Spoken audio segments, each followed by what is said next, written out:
బ్రహ్మచారి లోక సంచారి అయిన నారదునికి వివాహం చేసుకోవాలనే తలంపు కలిగింది. ఎవరిని చేసుకోవాలనే సందేహంతో ఆలోచించగా ఒక ఉపాయం తట్టి నేరుగా శ్రీకృష్ణుడి వద్దకు వెళ్ళి, స్వామి, నాదొక విన్నపం. నేను వివాహం చేసుకోవాలని తలంచుతుని, దానికి మీరు సహాయం చేయాలని కోరగా, శ్రీకృష్ణ పరమాత్మ, నారద, అది ఏ కోరికయో వివరింపు అనగా, ఆ మహాముని, స్వామి, నీ అంత అందగాడిగా నా రూపాన్ని మార్చినట్లయినా రమణీమణులు నన్ను చూసి స్వీకరించరు అనగా, శ్రీకృష్ణ పరమాత్మ కొంటిగా నవ్వి సరే అని వరమిచ్చాను.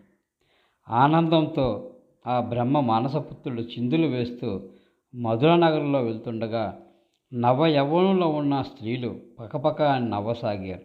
నారదుడు సందేహం కలిగి, ఓ సుకుమారి, నేను సాక్షాత్తు శ్రీకృష్ణ పరమాత్మను పోలి ఉన్నాను, ఎందులకు పరిహాసంగా నవ్వుతున్నావు అనగా, ఆమె అప్పుడు దర్పణం తెప్పించి అతని మోము చూసుకోమనగా, నారదుడు ఒక్కసారిగా ఆశ్చర్యపడి ఆందోళన చెందాడు.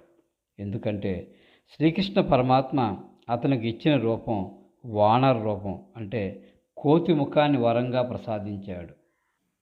తనను ఇంత అవమానించినందుకు శ్రీకృష్ణుడి వద్దకు వెళ్ళి కోప ఆవేశాలు చెందగా, ఆ పరమాత్మ, సరే శాంతింపుము, నీకు ఏ విధంగా నేను సాయం చేయగలనని కోరగా, నారదుడు, నీవు చేసిన అవమానానికి నాకు జన్మలో ఏ కన్య వరించదు, కనుక నీ భార్యల్లో ఒకరిని నాకు ప్రసాదింపుము అనగా, ఆ సర్వాంతర్యామి పరమాత్మ చిన్నగా నవ్వి, సరే, కానీ నేను ఏ భార్య వద్ద ఉండనో ఆ స్త్రీని నీవు తీసుకొని పోవచ్చు అనగా, నారదుడు ఆనందంతో ఉరకలు వేసుకుంటూ తన భార్యలకు శ్రీకృష్ణ పరమాత్మ భార్య గృహాలకు వెళ్తుండగా, ఎక్కడ చూసినా శ్రీకృష్ణ పరమాత్మ కనిపించడం చూసి ఇక వెళ్ళే ఓపిక లేక, స్వామి లీలలను కనిపెట్టలేక, ఆ నారద మహాముని ఆ స్వామికి ఒకసారిగా నమస్కరించి, స్వామి శ్రీకృష్ణ పరమాత్మ, నీ లీలలకు ఒక నమస్కారం, ఈ వివాహానికి ఒక నమస్కారం అని